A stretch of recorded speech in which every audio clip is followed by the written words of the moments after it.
The gunshot cracked through the evening air before Elena Marsh even understood what was happening. She had been carrying a tray of coffee cups toward table 6, her feet aching, after 9 straight hours on shift, when the diner door burst open and a small boy stumbled inside, crying, his shoes untied, his jacket torn at the shoulder. Behind him, out on the sidewalk, 2 men were shouting at each other, and one of them was holding something metallic that caught the streetlight. Elena did not think. She dropped the tray.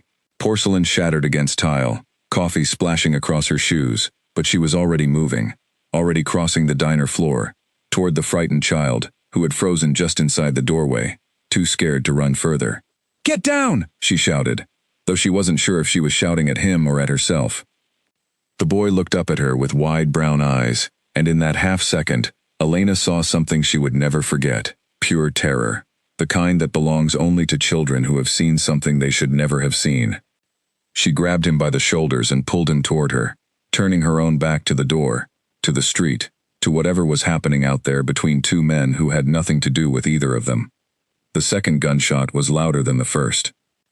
Elena felt it before she heard it, a burning, tearing sensation that spread from her shoulder down through her chest, like fire poured into her veins.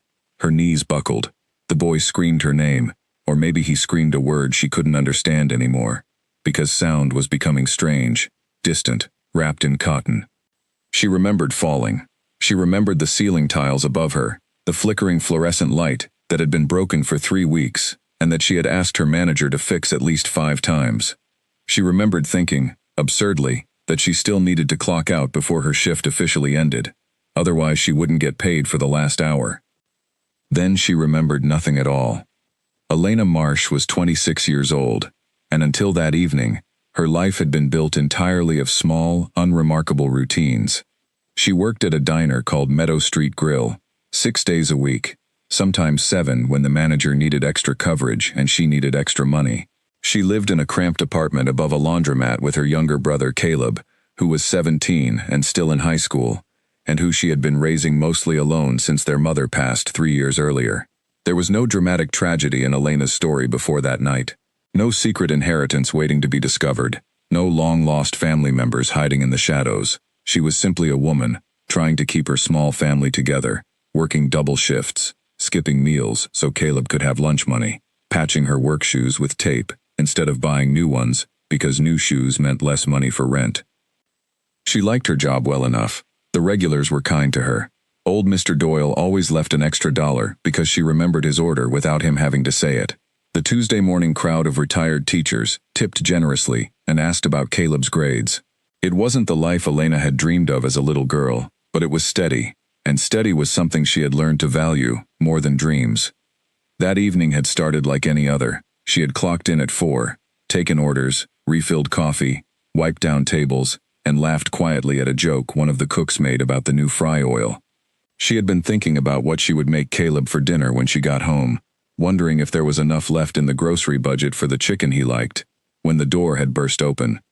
She had never learned the boy's name. She had never learned why the 2 men outside were arguing, or what the argument had been about, or whether it had anything to do with the child at all. All she knew, in the final conscious seconds before the darkness took her, was that a small boy needed protecting, and she had been the only person standing close enough to do it. The floor beneath her back had grown warm and sticky. Someone was screaming for an ambulance. She could hear her manager's voice, high and panicked, telling someone to call for help, telling someone else to keep pressure on the wound. She felt hands pressing hard against her shoulder, and she wanted to tell them it hurt, that they were pressing too hard, but her mouth wouldn't form the words anymore. The last thing she was aware of was the boy's face, still close to hers, tears streaming down his cheeks, his small hand gripping her sleeve, as if letting go would mean losing her forever.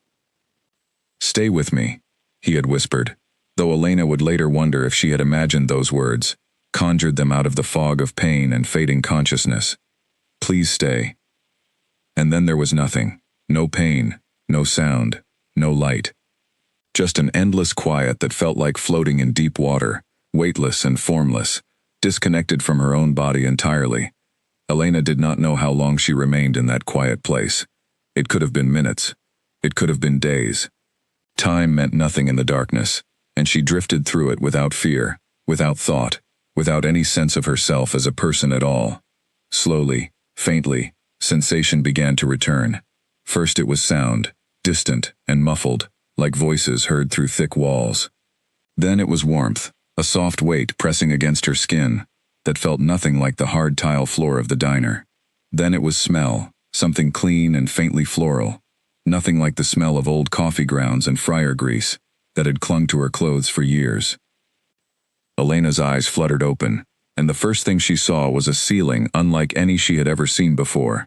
It was high, arched, painted with soft gold detailing along its edges, nothing like the water-stained tiles of her apartment or the flickering fluorescent panels of the diner. She blinked, certain her mind was playing tricks on her, certain that she was still unconscious and dreaming some strange, impossible dream. But the ceiling did not disappear. The soft light did not fade. The warmth beneath her did not turn into the cold tile floor she expected. She turned her head, and pain flared briefly through her shoulder, sharp but manageable, nothing like the searing agony she remembered. She looked down at herself, and saw that she was no longer wearing her work uniform. Instead, she wore something soft and unfamiliar, a fabric so fine it felt like water against her skin. Her breath caught, her heart began to pound. Where was she? She pushed herself upright, wincing at the pull in her shoulder, and looked around the room in growing disbelief. It was enormous, far larger than her entire apartment. Tall windows draped in heavy curtains lined one wall, and beyond them she could see the shapes of trees, a forest perhaps, stretching endlessly into darkness. The furniture was carved from dark wood, polished and gleaming, nothing like the second-hand furniture she had scraped together over the years. This was not a hospital room. This was not anywhere she recognized. Elena's hand trembled as she reached up to touch her shoulder, feeling for the wound she remembered so vividly. Her fingers found only smooth skin, faintly tender but whole, no bandage, no stitches, nothing to suggest she had been shot at all. "How?" she whispered to the empty room, her voice cracking. "How is this possible?" She swung her legs over the side of the bed, testing her strength, and stood on unsteady feet. The floor was cold marble beneath her bare feet, and she gripped the edge of the bed frame to keep her balance, as the room seemed to tilt slightly around her. That was when she noticed it. A ring on her finger, simple in design, yet clearly not something she owned, its metal cool and unfamiliar against her skin. She stared at it, turning her hand slowly in the dim light, her mind racing through explanations, and finding none of them believable. She had not been wearing a ring before. She had never owned a ring like this in her entire life. Elena's breathing quickened. Panic, sharp and sudden, rose in her chest, and she moved toward the nearest door on unsteady legs, desperate to find answers, desperate to understand what had happened to her, desperate to find her way back to the world she recognized, the small, steady, unremarkable life she had built with her own two hands. But as her fingers touched the heavy wooden door, she heard footsteps approaching from the other side, slow and deliberate, echoing against stone floors she could not see. Elena froze, her hand still resting against the door, her heart hammering so loudly, she was certain whoever stood on the other side would hear it. The footsteps stopped just outside, and then, slowly, the door began to open. The door swung open, and a man stepped through it, tall enough that he had to lower his head slightly beneath the frame.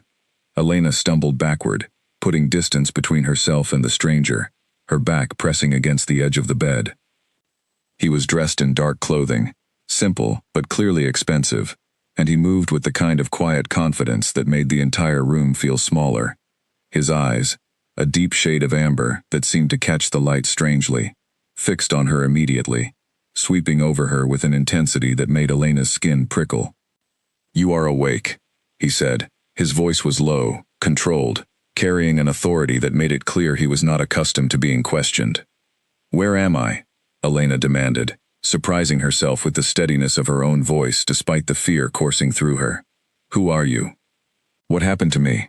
The man studied her for a long moment before answering. "My name is Kane Voss. You are in my home. You have been unconscious for 3 days." 3 days, Elena repeated, the words hollow in her mouth.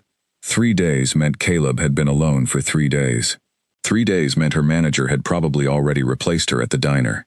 3 days meant her entire life had continued without her, somewhere far away from wherever she was now. I need to go home, she said, pushing past the fear to focus on the only thing that mattered. My brother, he doesn't know where I am. He'll be terrified. I need to call him. Your brother has been informed that you are safe, Kane said, cutting through her rising panic with calm certainty. He is being cared for. You have nothing to worry about on that front. Elena stared at him, disbelief and suspicion warring inside her. How would you know anything about my brother? How would you even know his name? Kane's expression remained unreadable, though something flickered behind his amber eyes, something that might have been reluctance, or perhaps guilt. There is a great deal you do not understand yet, Elena. I know this is overwhelming. I know none of this makes sense to you. But I promise you, everything I have done has been to protect you and your family. Protect me? Elena's voice rose, sharp with disbelief. I was shot. I remember being shot. I remember falling on the floor of the diner where I work, and now I wake up here, in some strange house, with a ring on my finger that I have never seen before, wearing clothes that aren't mine, and you're telling me not to worry?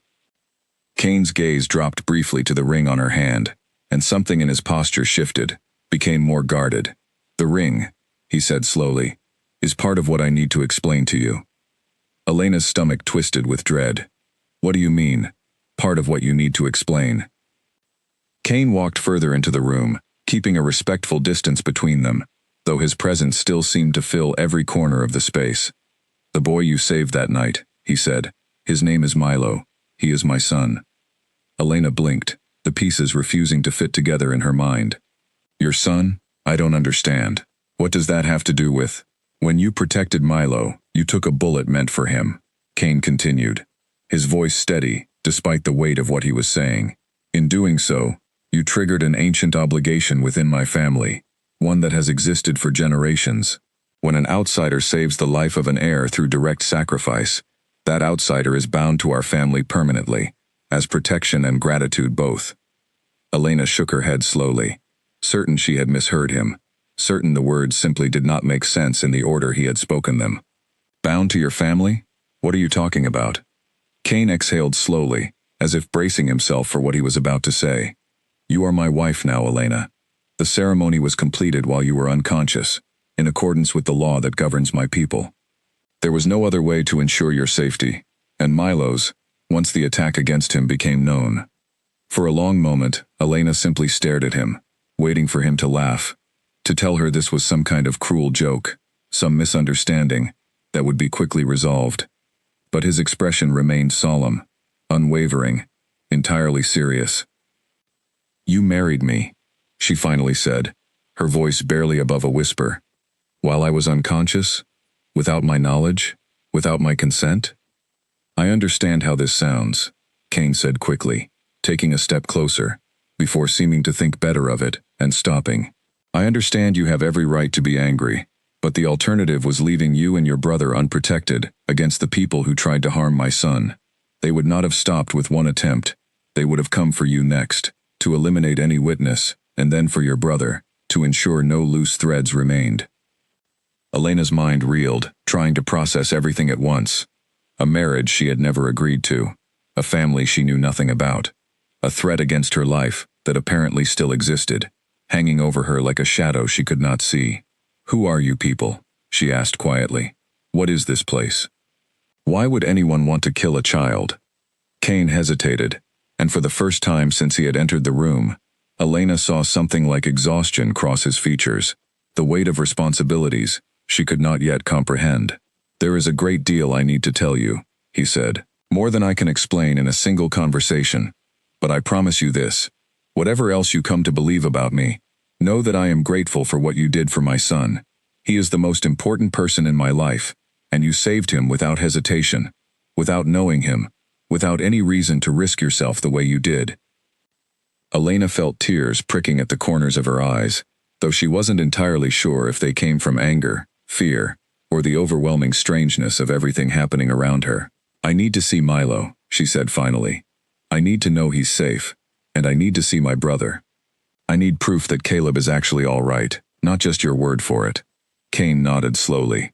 Both of those things can be arranged. Milo has been asking about you constantly since you arrived. He has not left the hallway outside this room for more than a few minutes at a time over the past 3 days.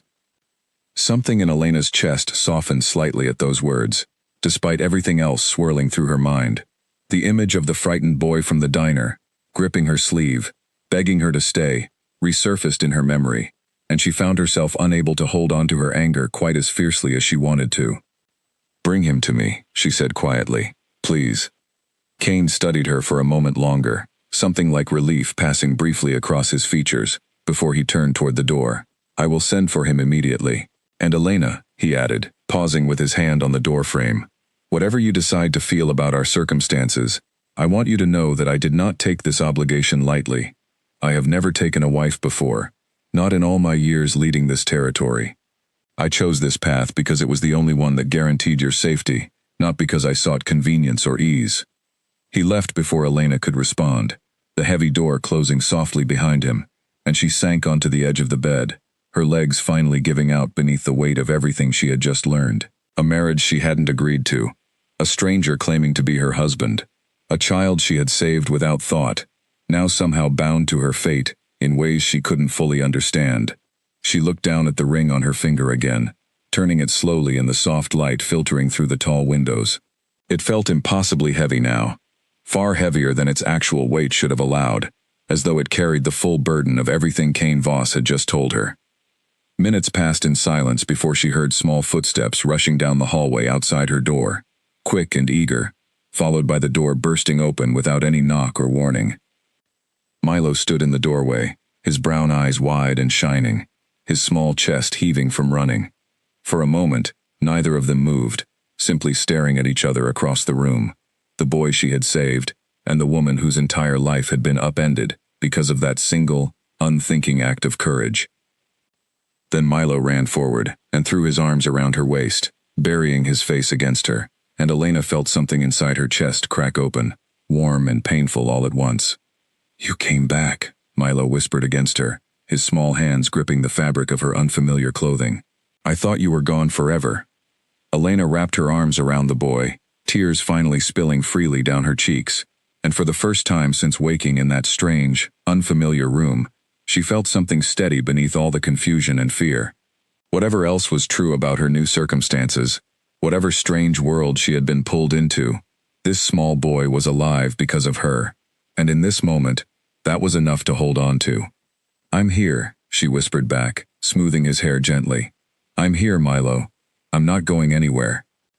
But even as she said the words, meant to comfort the frightened child in her arms, Elena couldn't shake the feeling that her old life, the one she had built so carefully with Caleb, the one filled with double shifts and careful budgets and small, steady routines, was already slipping away from her, replaced by something far larger and far more dangerous than she could yet understand. The days that followed blurred together in a strange mixture of comfort and confusion. Elena remained in the enormous house, still trying to understand the world she had woken up into, still trying to reconcile the life she had known with the one now unfolding around her. Milo rarely left her side. He followed her through the long hallways, chattering about small things, about his favorite foods, about a dog he wished he could have, about the games he liked to play in the gardens behind the house. His easy affection for her seemed to grow stronger every day, and Elena found herself drawn to him in a way she hadn't expected, a protectiveness that had nothing to do with obligation, and everything to do with genuine warmth. But it was the rest of the house that filled her with unease. Servants moved through the halls with quiet efficiency, bowing their heads slightly whenever she passed, addressing her with a title she had not asked for, and did not understand. They called her Lady Voss, and every time she heard it, she flinched slightly, still unable to accept that any of this was truly happening to her. On the fourth day, Kane found her in the eastern sitting room, staring out at the vast forest beyond the windows, lost in thought. "You have questions," he said, standing in the doorway, rather than entering uninvited. "I imagine a great many of them." Elena turned to face him, arms crossed over her chest. "I have more questions than I know how to ask. Starting with, what exactly are you? What is this place? Why does everyone bow to you like you're some kind of king?" Kane's expression remained calm, though Elena had begun to notice small signs of tension in him, subtle tells that betrayed the careful control he seemed to maintain at all times. "I am the leader of this territory," he said, My people call me Alpha, a title passed down through my family for many generations. We are not like the people you grew up around, Elena. We carry an older bloodline, one connected to the forests and mountains that surround this house. An older bloodline, Elena repeated slowly. What does that mean exactly? Kane hesitated, glancing briefly toward the windows before returning his gaze to her. It means that under the right circumstances, some of us can take a different form, a form connected to the wolves that once ruled these lands freely, before your kind and mine learned to share the world in separate ways. Elena stared at him, waiting for some sign that he was joking, some indication that this was an elaborate test of her patience. But his expression remained entirely sincere, entirely serious, and slowly, the disbelief in her chest began to shift into something closer to dawning horror. You're telling me you're some kind of wolf, she said flatly. Not entirely accurate, but close enough for now, Kane replied. I do not expect you to accept this easily. Few outsiders ever learn the truth about my people, and fewer still are asked to become part of it. Elena sank into the nearest chair, her legs suddenly unsteady beneath her. This is insane, she whispered. This can't be real. I understand this is difficult to accept, Kane said gently, moving to stand near the window rather than approaching her directly. But everything I have told you is true. The attack against Milo, the reason you were brought here, all of it connects to conflicts within my world. Conflicts you have now been pulled into whether either of us wanted that or not.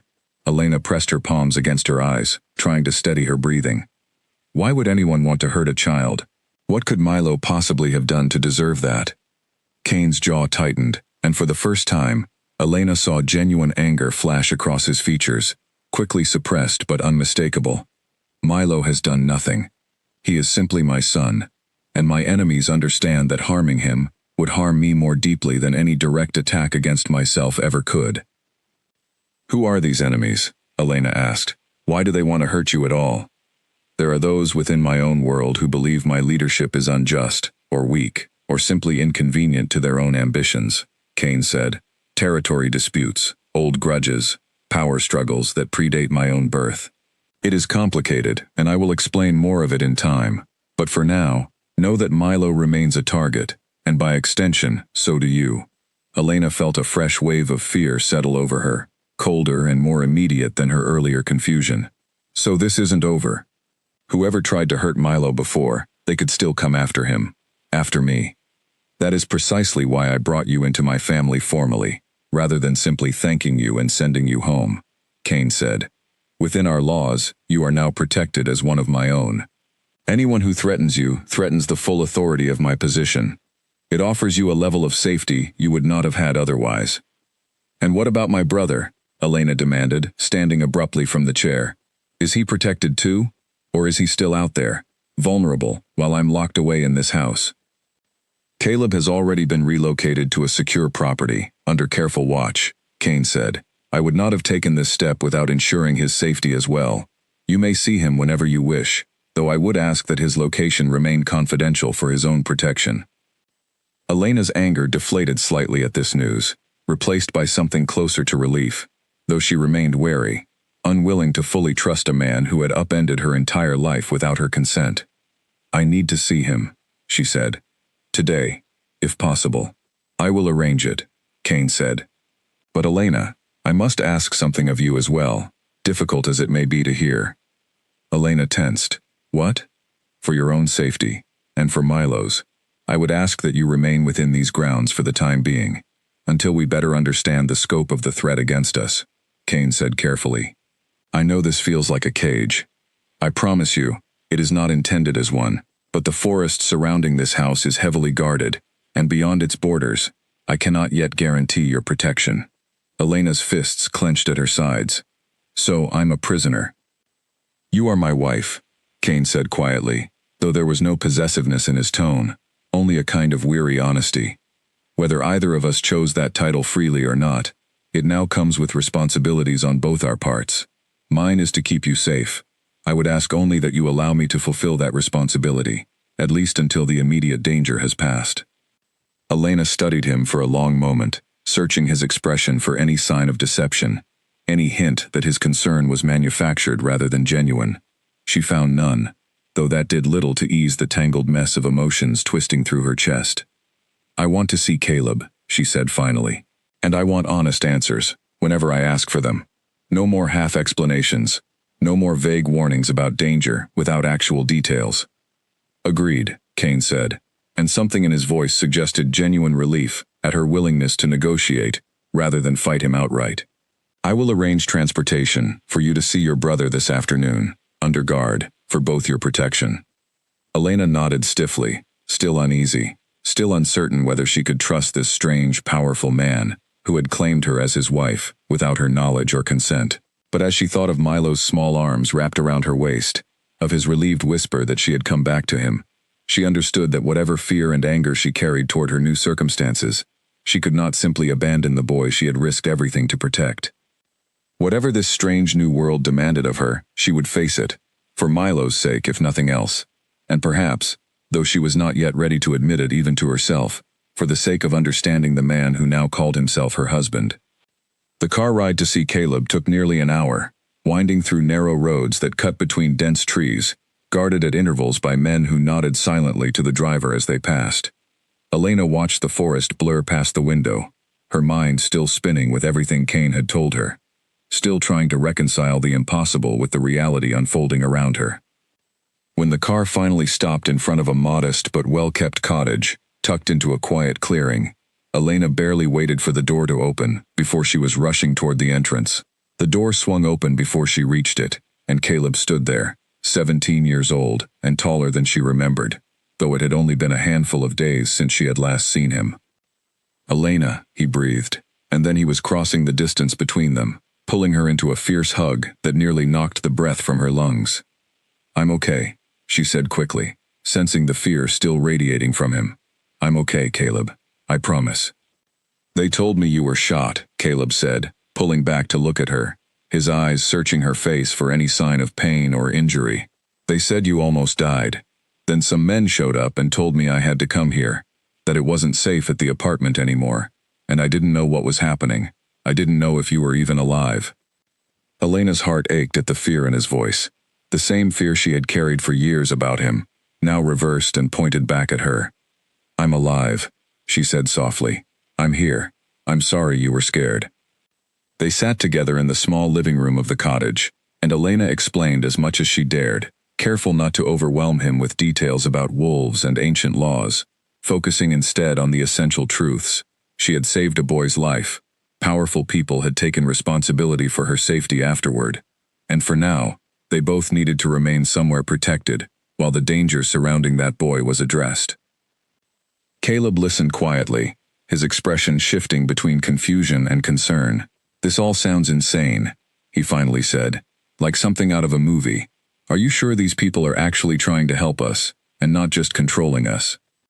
It was a fair question, one Elena had asked herself repeatedly since waking in that unfamiliar bedroom.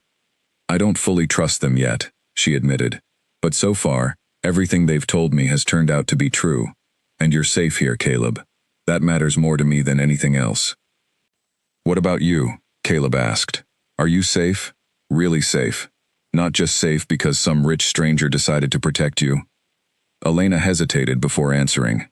"I think so. I hope so. I'm still trying to understand all of this myself." They spent the rest of the afternoon together, falling into familiar patterns despite the strangeness surrounding them, laughing over small memories, arguing lightly about which show they should catch up on together once things settled down. For a few hours, Elena allowed herself to simply exist as Caleb's sister again, rather than as the reluctant wife of a man who ruled over forests and secrets she barely understood. When it was time to leave, Caleb walked her to the car, his expression turning serious once more. "Be careful," he said. "Whatever this is, whoever these people really are, promise me you'll be careful." "I promise," Elena said, hugging him tightly one more time before climbing into the car. The drive back to the estate passed in contemplative silence, Elena staring out the window as the forest thickened around the narrow road. She thought of Kane's explanation, of ancient laws and old bloodlines, of enemies who wanted to harm an innocent child for reasons rooted in politics she barely understood. She thought of the ring on her finger, still unfamiliar despite days of wearing it, still carrying the weight of a commitment she had never chosen. When she arrived back at the house, Milo was waiting near the entrance, practically vibrating with excitement as he spotted the car pulling up the long drive. He ran forward the moment she stepped out, wrapping his arms around her waist, in the same fierce hug he seemed to favor whenever she returned from anywhere. "You came back," he said, the same words he had spoken the first time he saw her awake, as though he genuinely feared each time that she might not return. "I told you I would," Elena said gently, resting a hand on his head. "I'm not going to disappear on you, Milo." Kane appeared in the doorway behind him, watching the exchange with an expression Elena couldn't quite decipher, something caught between relief and quiet contemplation. "How was your brother?" he asked once Milo had released her and run off to play near the garden fountain. "Scared," Elena admitted, "but safe. Thank you for that, at least." Kane nodded, accepting her gratitude without comment, though something in his posture seemed to ease slightly at her words. "There is someone I would like you to meet," he said after a moment.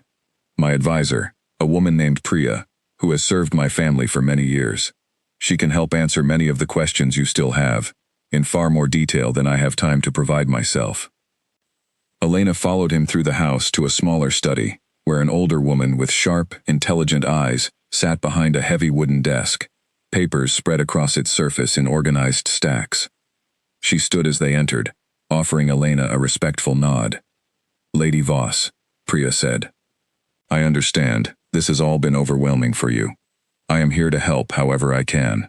Over the following hour, Priya explained far more than Kane had, detailing the history of the territory, the delicate balance of power among the various packs scattered throughout the region, and the specific tensions that had led to the attack against Milo.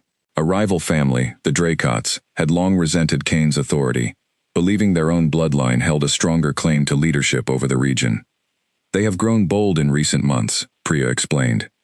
"The attack against young Milo was likely intended to weaken Kane's position, to demonstrate that he cannot protect even his own child, and by extension, cannot protect the territory as a whole. And now that I'm involved," Elena said slowly, piecing the implications together, "I'm a target too.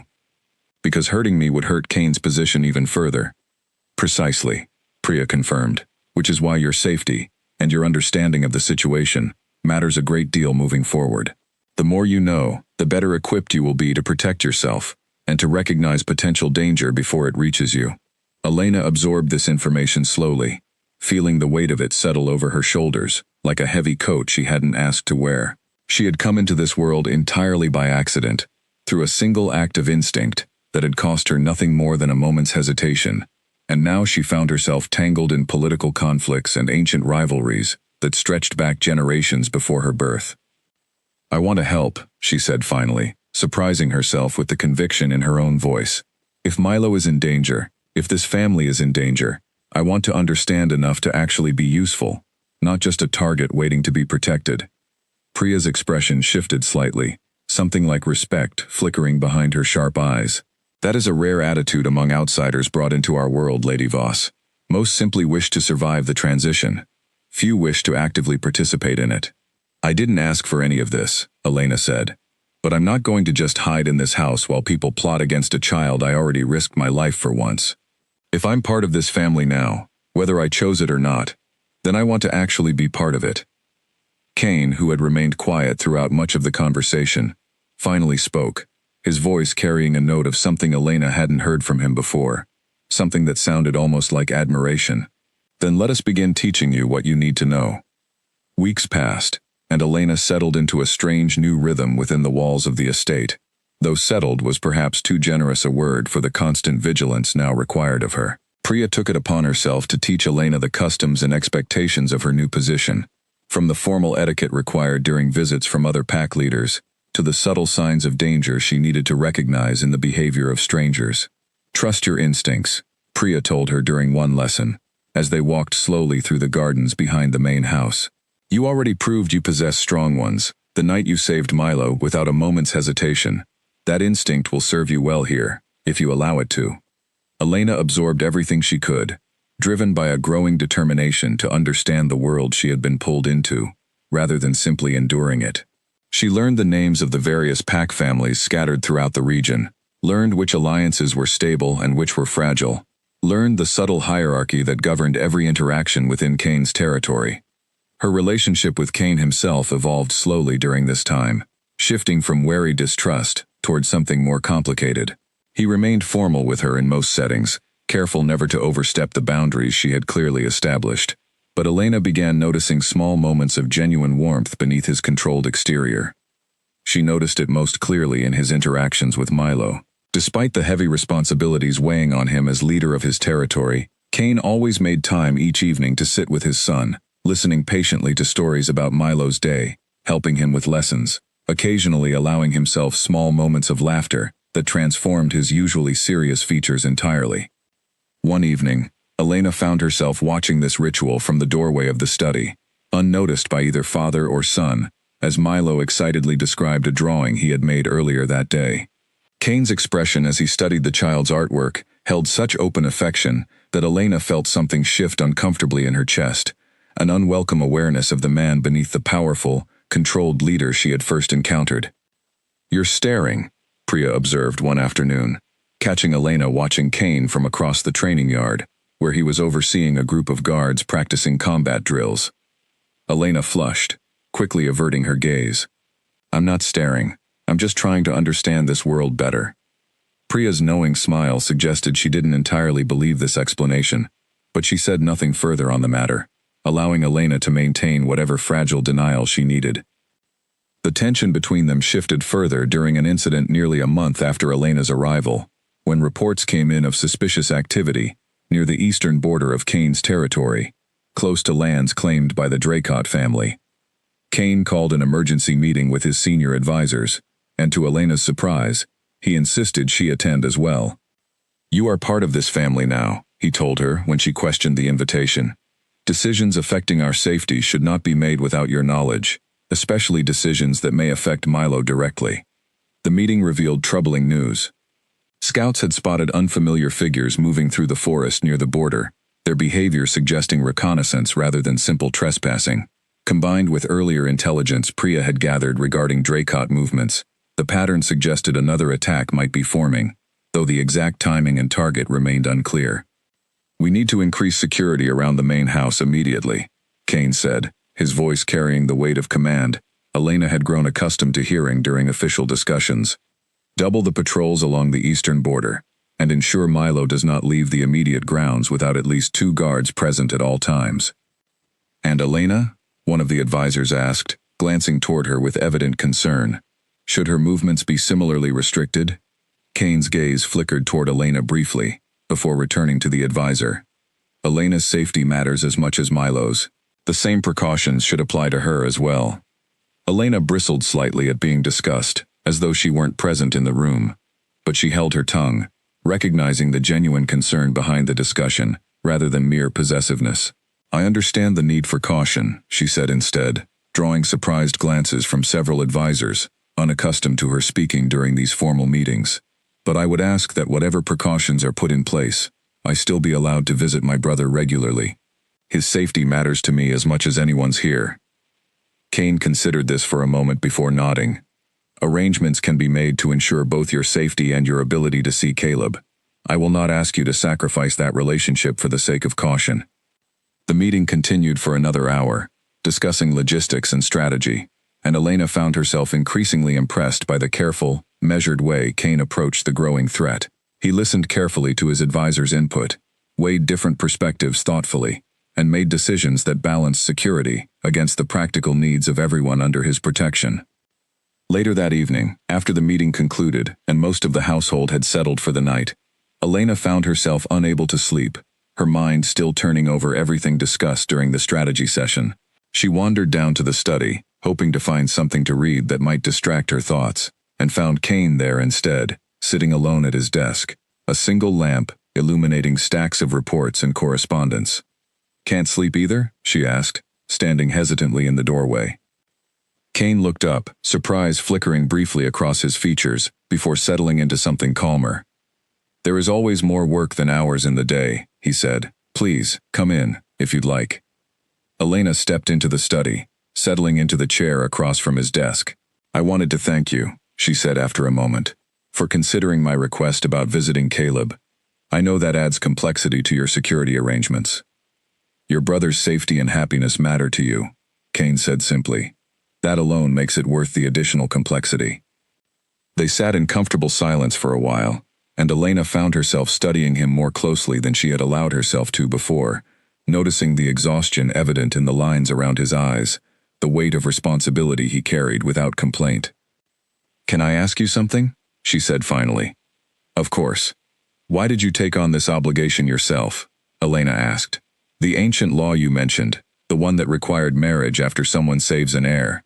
Couldn't there have been another way to honor that obligation, something less drastic than binding yourself to a complete stranger?" Kane was quiet for a long moment, considering his answer carefully. "The law is specific," he said finally. "The one who saves an heir through direct sacrifice becomes bound to the family through marriage, to its leader, ensuring permanent protection and status within the pack hierarchy. There was no alternative path within our traditions. But you could have refused," Elena pressed. "Found some other solution, even if it meant breaking with tradition." "I could have," Kane acknowledged. "Many would say I should have, given how disruptive this situation has become for you personally. But I could not bring myself to leave you unprotected, Elena. Not after what you did for my son. Whatever complications this arrangement has caused, I could not have lived with abandoning you to face the consequences of your courage alone." Elena felt something warm unfurl in her chest at his words, an unwelcome softness she hadn't expected to feel toward the man who had upended her entire life without her consent. "That's a very noble way of framing forcing someone into a marriage they never agreed to," she said, though her tone lacked its earlier sharpness. A faint, rare smile touched Kane's lips. "I suppose it is. I do not ask you to forgive the circumstances that brought us here, Elena. I only hope, in time, you might come to see that my intentions, however flawed the execution, were never meant to harm you." Elena held his gaze for a long moment, something shifting quietly between them, before she finally looked away, unwilling to examine too closely the strange warmth building in her chest whenever she found herself in his presence. "Good night, Kane," she said softly, rising from her chair. "Good night, Elena," he replied, watching her leave with an expression she couldn't quite read, though something in it made her heart beat a fraction faster as she made her way back toward her room. Not everyone within the estate welcomed Elena's presence with the same warmth Milo and Priya had shown her. Among the household staff and visiting pack members, whispers followed her through hallways, quiet murmurs that stopped whenever she drew close, though never quite quickly enough to hide their meaning entirely. The most vocal opposition came from a woman named Vivian, a distant cousin of Kane's who had long been expected, by many within the territory, to eventually become his wife through a more traditional arrangement between allied families. Vivian made no effort to hide her displeasure at Elena's sudden arrival, her disdain evident in every carefully polite interaction between them.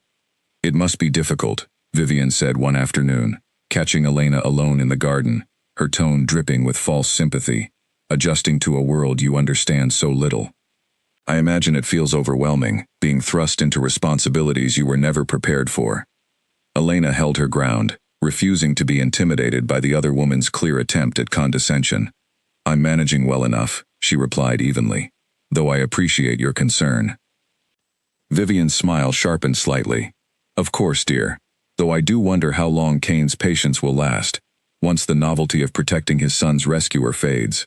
Obligations born from duty rarely sustain themselves once duty has been satisfied." The comment struck closer to Elena's own insecurities than she wanted to admit, and she felt a flash of anger rise in her chest, though she kept her expression carefully neutral. "I suppose we'll see," she said simply, before excusing herself from the conversation entirely. Later that evening, Elena mentioned the encounter to Priya, seeking some reassurance that Vivian's words held no real weight. "She has wanted that position for years," Priya explained, her tone carrying obvious distaste for the other woman. "Her family has pushed for the match since before Kane's first wife passed, years before Milo was even born. Your arrival disrupted plans she has held onto for a very long time." "Kane was married before?" Elena asked, surprised by this new information. Priya's expression softened slightly. "Milo's mother.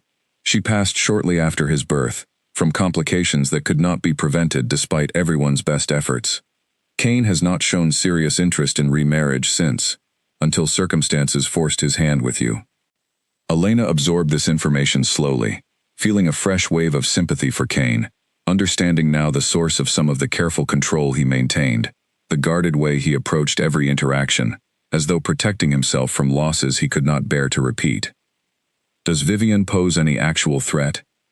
Elena asked, her earlier anger giving way to more practical concerns. "Beyond simply being unpleasant, I mean." Priya considered the question carefully. Her family maintains some influence within the broader territory, though nothing that directly threatens Kane's authority. I would not dismiss her entirely, but I do not believe she represents the primary danger currently facing this household. That distinction belongs to the Draycotts. As if summoned by mention of their name, reports arrived the following morning of another disturbance near the eastern border, this time more serious than simple reconnaissance. A patrol group had encountered armed intruders attempting to breach the border fence under cover of darkness, resulting in a brief but violent confrontation before the intruders retreated back into Draycott territory. Kane called another emergency meeting, his expression grimmer than Elena had seen since her arrival. "This confirms our suspicions," he said, addressing his assembled advisors. "The Draycotts are testing our defenses, likely preparing for a larger move against us. Should we consider a preemptive response?" one advisor asked, striking before they complete their preparations. "That would only escalate matters further," Kane replied firmly. "We maintain defensive positions for now, but increase patrols along the entire border, not just the eastern section. I want eyes on every possible approach to this territory." Elena listened carefully throughout the discussion, absorbing the strategic considerations with growing understanding, though the reality of genuine violence looming on the horizon settled uncomfortably in her chest. This was no longer an abstract political conflict discussed in careful, measured tones. Real danger was approaching, close enough now that armed confrontations had already occurred. After the meeting concluded, Elena sought Kane out privately, finding him alone once more in his study, staring at a detailed map spread across his desk, marked with symbols she didn't fully understand. "How bad is this going to get?" she asked directly, no longer willing to accept vague reassurances in place of honest answers. Kane looked up, weighing his response carefully before answering. "I do not know for certain," he admitted. "The Draycotts have grown bolder in recent months, more willing to risk direct confrontation than in years past. I believe they intend a significant move against us, though I cannot yet predict when or how they will strike." "And Milo," Elena said. "Is he still their primary target?" "Likely, yes," Kane said grimly. "Removing my heir would severely weaken my position, opening opportunities for them to challenge my authority more directly. I will not allow that to happen, regardless of what measures become necessary to prevent it." Elena studied the determination hardening his features, understanding now the depth of his commitment to protecting his son, a commitment that had, however unwillingly, extended to include her as well. "What can I do to help?" she asked. "I don't want to simply hide here while danger builds around us. There must be something useful I can contribute." Kane's gaze softened slightly as he studied her. "Your safety remains my priority, Elena. But if you genuinely wish to help, Priya could use assistance coordinating communication between our various patrol units. It requires careful attention to detail, ensuring nothing falls through gaps in our defenses." "I can do that," Elena said immediately, grateful for a concrete way to contribute, rather than simply existing as a passive presence within the growing crisis. Over the following days, Elena threw herself into the work Priya assigned her, learning quickly how to track patrol schedules, cross-reference reported sightings, and identify potential gaps in their defensive coverage. The work kept her mind occupied, distracting her from the growing anxiety that hummed beneath the surface of daily life within the estate. It also brought her into closer, more frequent contact with Kane, as strategic discussions increasingly required her input alongside Priya's. Elena found herself growing more comfortable in these settings, her initial fear and confusion giving way to genuine engagement with the challenges facing the territory.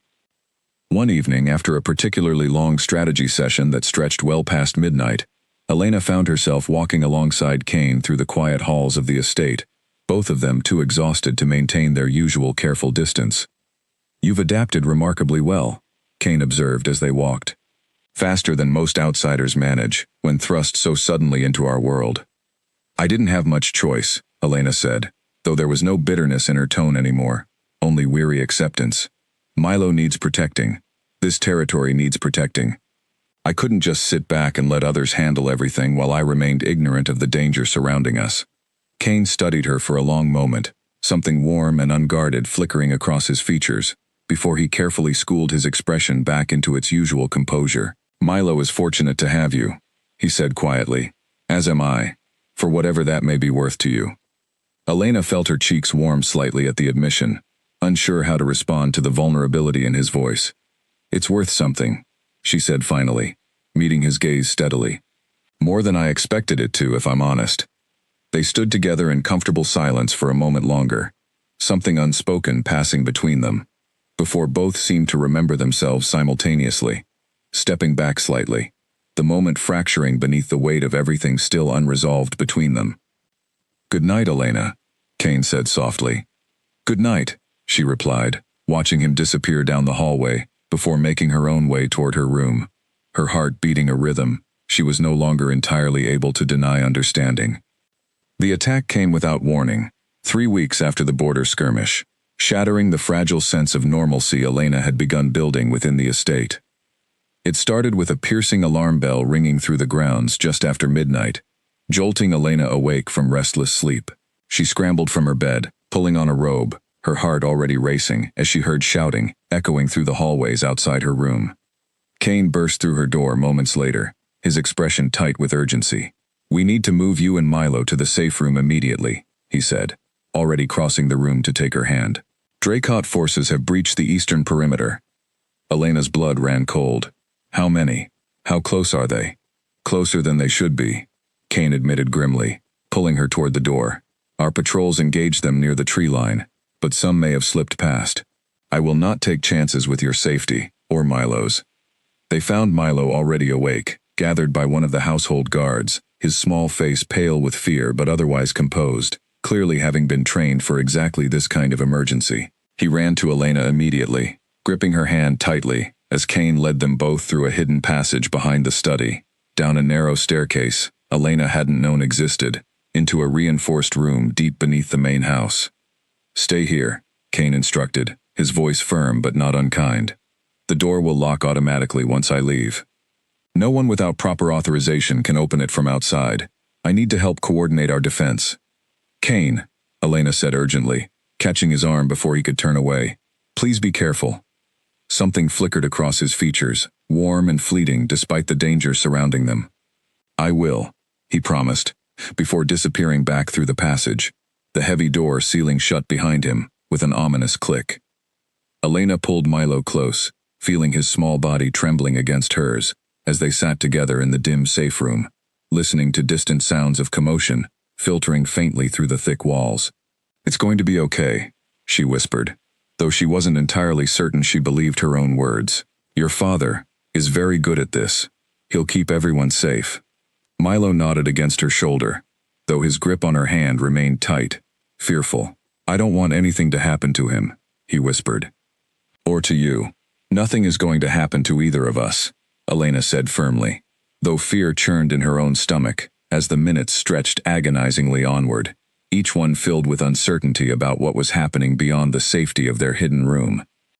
Nearly an hour passed before the door finally opened again, revealing Priya rather than Kane, her expression grave but controlled. The immediate threat has been contained, she said. Kane is ensuring the remaining intruders have been fully driven from the territory. He asked me to bring you both to the main hall once it was safe to move. Is he hurt? Elena asked immediately, unable to keep the worry from her voice. A few injuries, nothing severe, Priya assured her. He will explain everything himself shortly. They found Kane in the main hall, a bandage wrapped around his forearm, his expression exhausted but relieved as he caught sight of Elena and Milo approaching. Milo broke away from Elena's grip immediately, running to his father, who knelt down to catch him in a tight embrace. You're safe, Kane murmured against his son's hair. Both of you are safe. Elena approached more slowly, her eyes taking in the bandage on his arm, the tension still evident in his shoulders despite his obvious relief. What happened? She asked once Milo had released his father and moved to sit nearby, still clearly shaken, but calming gradually.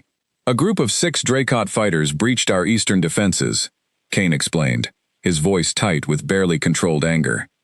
They moved faster than we anticipated, likely testing exactly how quickly we could respond to a coordinated assault. We repelled them before they reached the main house, but it was closer than I would have liked.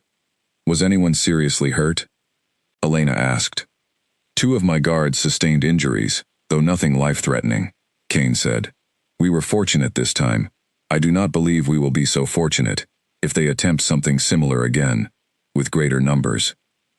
The following days brought a flurry of activity throughout the estate, as Kane and his advisors worked to reinforce their defenses and analyze exactly how the intruders had managed to breach the border so quickly. During one particularly tense strategy session, Priya raised a possibility that sent a fresh chill through the room. The intruders moved with too much precision, she said, spreading out a detailed map of the border. They knew exactly where our patrol gaps existed, exactly which routes would avoid detection longest. This suggests they had inside information regarding our security arrangements. Kane's expression darkened considerably. You believe someone within our own ranks provided that information? I cannot rule out the possibility, Priya said carefully. I recommend a thorough review of everyone with access to our patrol schedules and security protocols, without exception. The implication hung heavily over the room. Elena felt a chill settle over her as she realized the list of people with such access included herself, given her recent work coordinating patrol communications alongside Priya. You don't think she started, unable to finish the accusation forming in her own mind. No one believes that, Elena, Kane said firmly, before anyone else could respond. You have proven your loyalty repeatedly since arriving here, but Priya is right that we must consider every possibility, including those within our own household we may have overlooked. Over the following week, quiet investigations proceeded throughout the estate, Priya and a small team of trusted guards discreetly examining the movements and communications of everyone with access to sensitive security information. Elena watched the process with growing unease, uncertain who among the familiar faces surrounding her might harbor loyalty to the enemies threatening their safety. The tension reached its peak during a formal gathering held to discuss renewed alliance negotiations with several smaller pack families, hoping to secure additional support against the growing Dracot threat. Vivian attended alongside her family, her expression carefully composed despite the underlying hostility Elena had grown accustomed to sensing from her. During a brief moment when the formal proceedings paused for refreshments, Elena found herself standing near Vivian, both women maintaining polite distance despite their clear mutual distrust.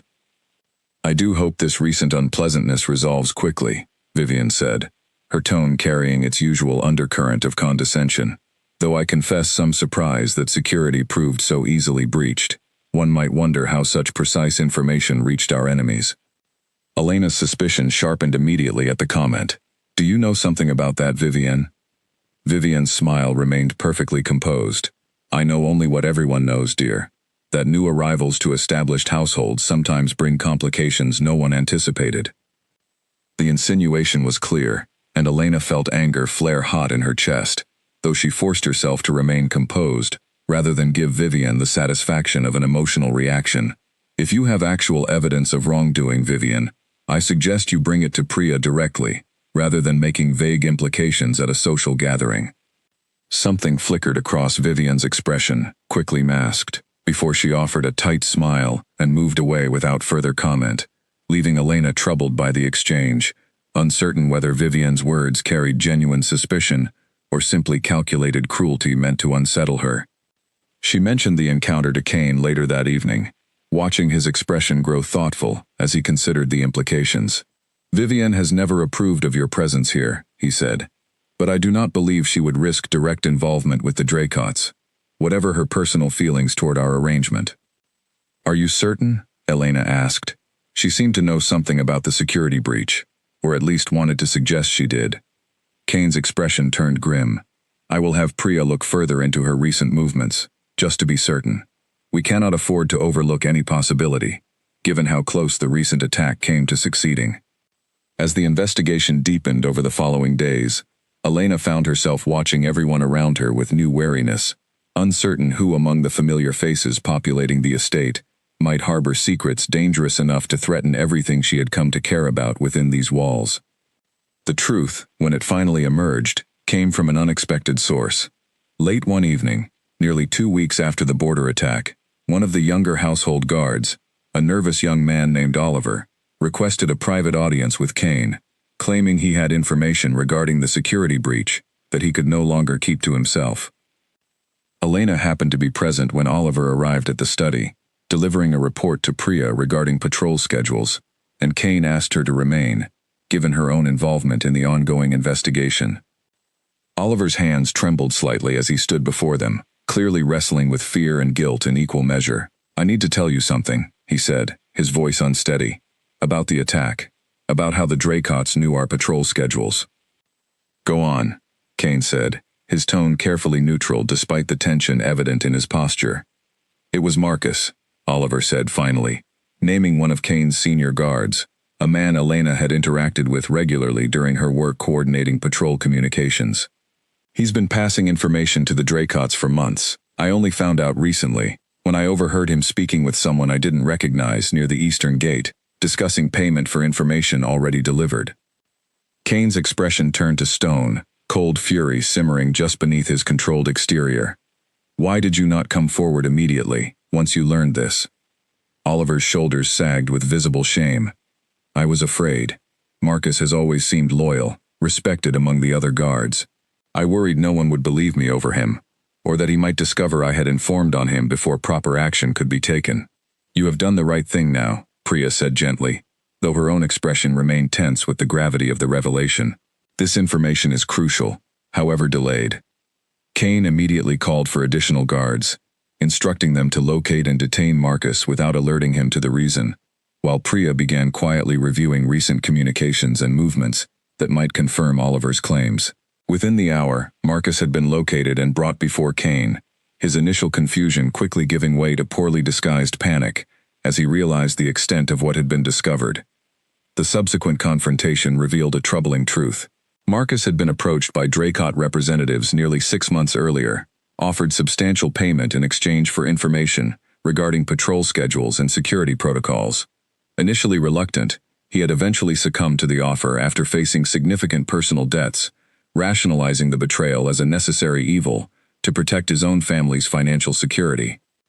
"I never intended for anyone to be seriously hurt," Marcus insisted, his composure crumbling entirely under Kane's furious questioning.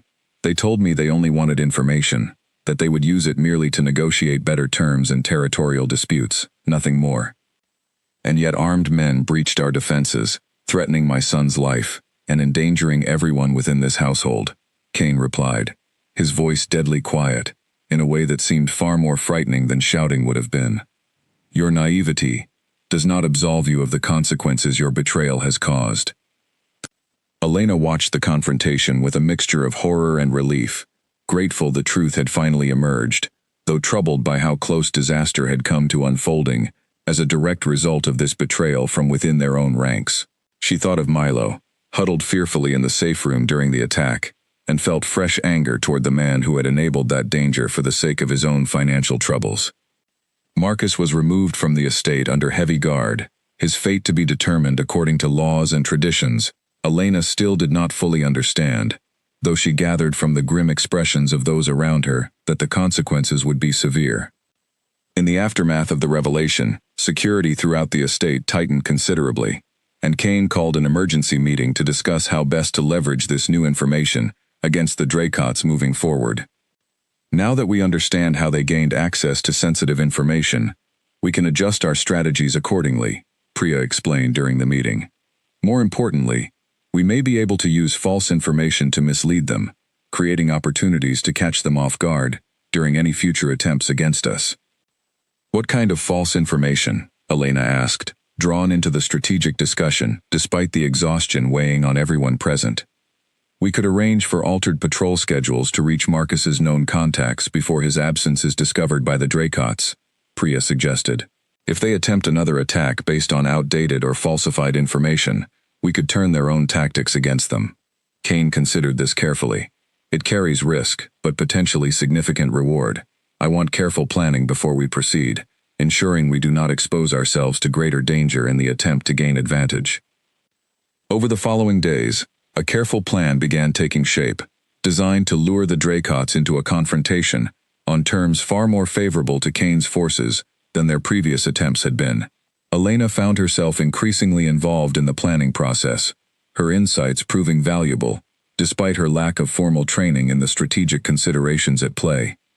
Throughout this tense period, her relationship with Kane continued deepening in ways neither of them openly acknowledged, though the careful distance they had once maintained had eroded considerably under the pressure of shared crisis and genuine partnership.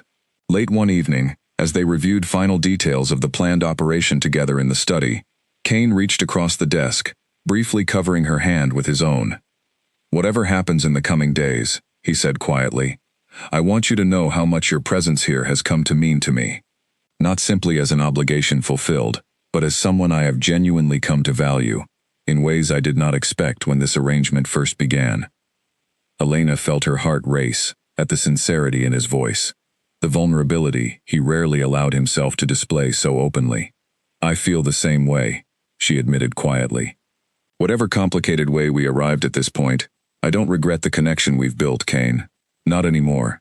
Something warm and hopeful passed between them in that quiet moment, fragile but genuine, a promise neither of them spoke aloud, but both seemed to understand nonetheless. Whatever dangers still lay ahead in the coming confrontation with the Draycots, Elena realized she no longer viewed her presence within this world as mere circumstance or obligation. She had chosen, somewhere along the way, without fully realizing when the choice had been made, to fight for this family, for this territory, and for the man whose careful control masked a depth of genuine feeling she had come to cherish, more than she had ever expected possible. The false information reached its intended targets within days, carefully leaked through channels Marcus had previously used to communicate with his Draycot contacts. Priya monitored the situation closely, watching for any sign that the enemy forces had taken the bait, while Kane prepared his own guards for the confrontation he anticipated would follow. The waiting proved almost unbearable. Elena found herself unable to focus on ordinary tasks, her mind constantly turning toward the coming confrontation and everything that hung in the balance. Milo sensed the tension building throughout the household, growing quieter and more subdued, despite everyone's efforts to shield him from the full weight of the danger surrounding them. "Will everyone be safe?" he asked Elena one evening, as she tucked him into bed, his brown eyes wide with the same fear she remembered from the night she first met him in the diner.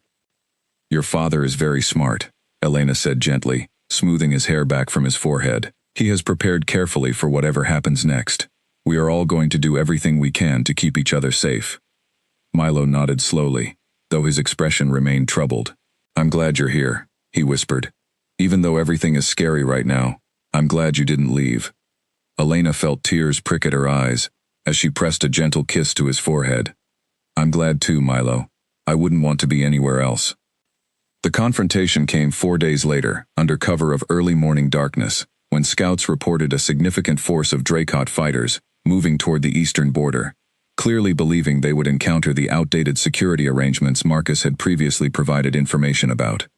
Kane moved swiftly, mobilizing his own forces to intercept the approaching threat before it could reach anywhere near the main house.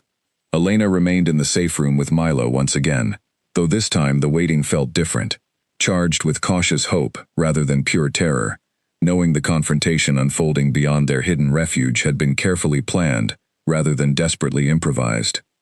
Hours passed slowly, marked only by distant sounds that occasionally penetrated the thick walls surrounding them, though nothing as chaotic or alarming as the previous attack.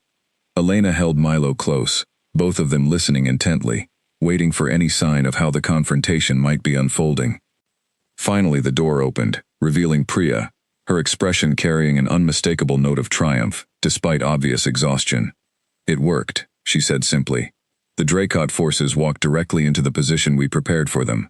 Kane's guards intercepted them before they came anywhere close to breaching our actual defenses. Is everyone safe?" Elena asked immediately, relief flooding through her at the news. "Kane sustained minor injuries, nothing serious," Priya assured her. "Several Draycot fighters were captured, which may prove valuable for future negotiations. This confrontation has significantly weakened their capacity for further aggression, at least in the immediate future." Elena and Milo followed Priya back to the main hall, where Kane stood surrounded by his guards, a fresh bandage wrapped around his shoulder, his expression carrying the particular exhaustion of hard-won victory rather than desperate survival. Milo ran to him immediately, and Kane knelt to embrace his son tightly, relief evident in every line of his exhausted features. Elena approached more slowly, studying the bandage on his shoulder with concern. "How badly are you hurt?" "Superficial," Kane assured her, rising from his crouch beside Milo to face her directly. "The Dracots underestimated how thoroughly we had prepared for their arrival. We captured several of their senior fighters, along with information that should prove valuable in understanding the full scope of their organization moving forward." "Does this mean it's over?" Elena asked, hardly daring to hope the answer might be yes. Kane's expression grew more measured. "It means we have significantly weakened their immediate capacity to threaten us. Whether it means the conflict is truly finished remains to be seen, though I believe this victory buys us considerable time to pursue more lasting solutions, potentially through negotiation, now that we hold a stronger position." Over the following days, the captured Dracot fighters provided valuable information regarding the internal politics driving their family's aggression, revealing internal divisions that Kane and his advisors began carefully exploiting through diplomatic channels. Priya worked tirelessly, alongside several allied pack leaders, to negotiate terms that might finally bring lasting peace to the troubled territory. Throughout this period of careful diplomatic maneuvering, Elena found herself increasingly integrated into the fabric of daily life within Kane's household, no longer viewing herself as an outsider forced into unfamiliar circumstances, but as someone genuinely invested in the well-being of this family and territory she had come to call home. Her relationship with Kane continued deepening, the careful distance they had once maintained now replaced by genuine partnership and deepening affection. Neither of them attempted to hide any longer. Late one evening, as the household finally began settling into a period of relative calm following the recent conflict, Kane found her in the gardens, watching the last light of sunset fade behind the distant tree line.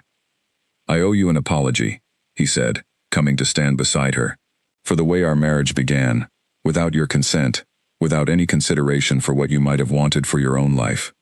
Elena turned to face him, studying the sincerity evident in his expression. "You've apologized for that before," she said softly. "Though I think, by now, I understand your reasons well enough to forgive the circumstances, even if I still wish it had happened differently." "I would ask you something then," Kane said carefully, "if you would permit it." "What is it?"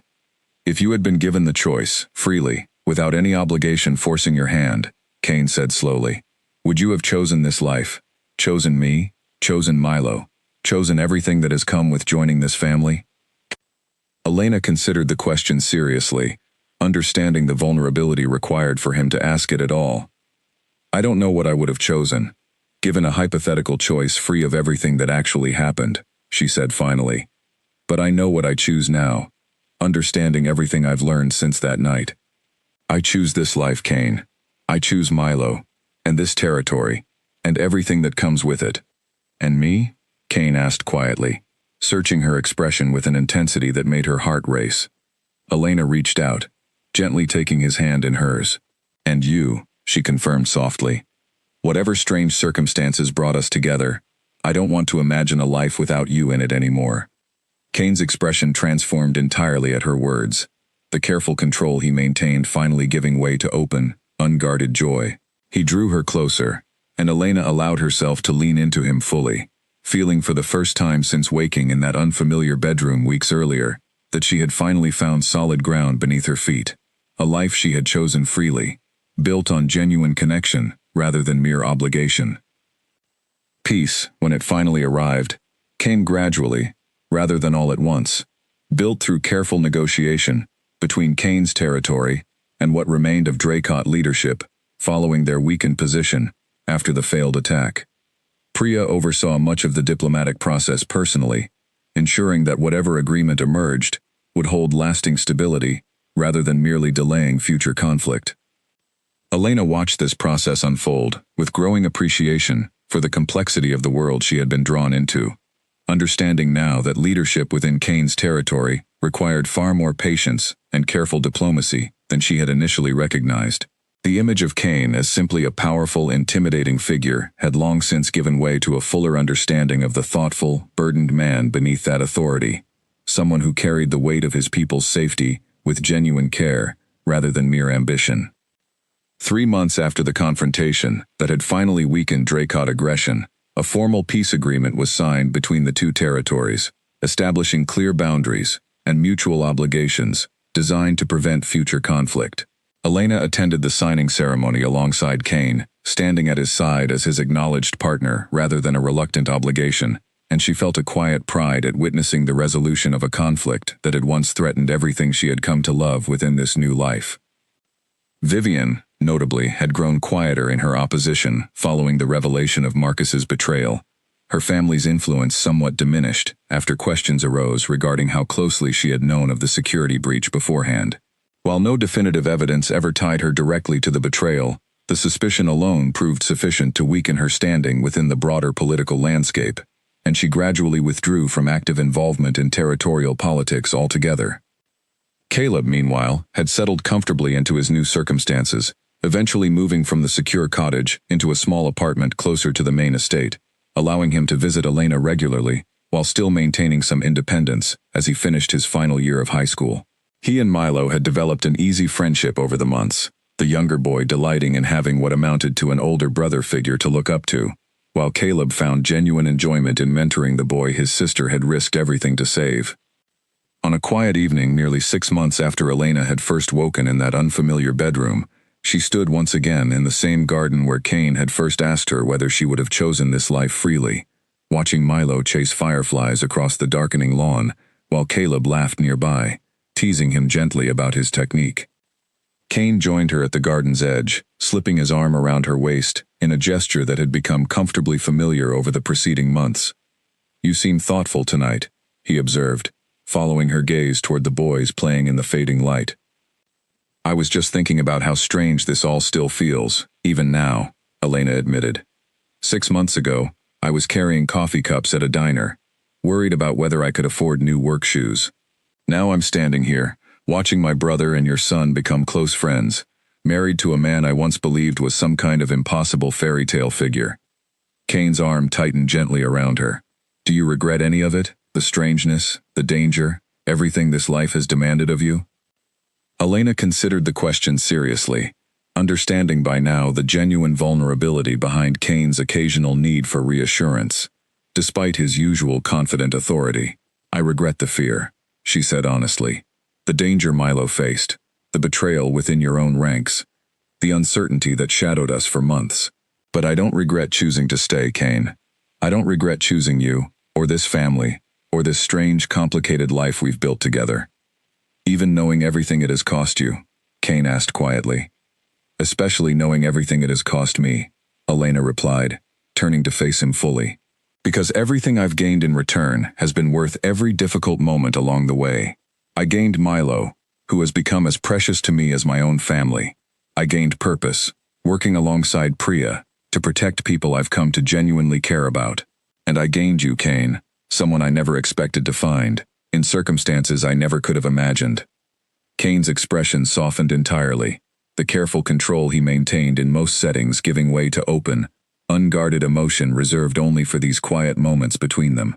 "I love you," he said simply, the words carrying weight built from months of shared struggle and growing devotion, not out of obligation, not because ancient law demanded this arrangement between us, but because you have become the most essential part of my life, and Milo's life, in ways I never anticipated when this journey began." "I love you too," Elena replied, tears of genuine happiness gathering in her eyes as she said the words aloud for the first time, though she had known the truth of them for weeks already. "Whatever strange path brought us together, I'm grateful for every step of it now." Milo came running toward them at that moment, breathless and delighted, cupping his hands carefully around a firefly he had finally managed to catch. "Look," he said excitedly, holding his hands up toward Elena and Kane, allowing them to see the soft glow, pulsing gently between his fingers. "Isn't it beautiful?" Elena knelt down beside him, studying the small creature with genuine wonder. "It's absolutely beautiful, Milo," she said softly, glancing up to catch Kane's warm gaze meeting her own over the boy's head. Whatever impossible, frightening, ultimately transformative journey had brought her to this moment, kneeling in a garden with the boy she had saved, beside the man she had come to love, Elena understood now, with complete certainty, that she would not trade this strange, hard-won life for anything she had once known before. The waitress who had taken a bullet for a frightened child, who had woken to find herself unexpectedly married to a powerful stranger, had found in that unexpected marriage something far more valuable than the ordinary, steady life she had once built so carefully. She had found genuine love, a family worth protecting, and a purpose that gave meaning to every sacrifice that had brought her to this quiet, firefly-lit evening, surrounded by the people who had become, against every impossible odd, her true home.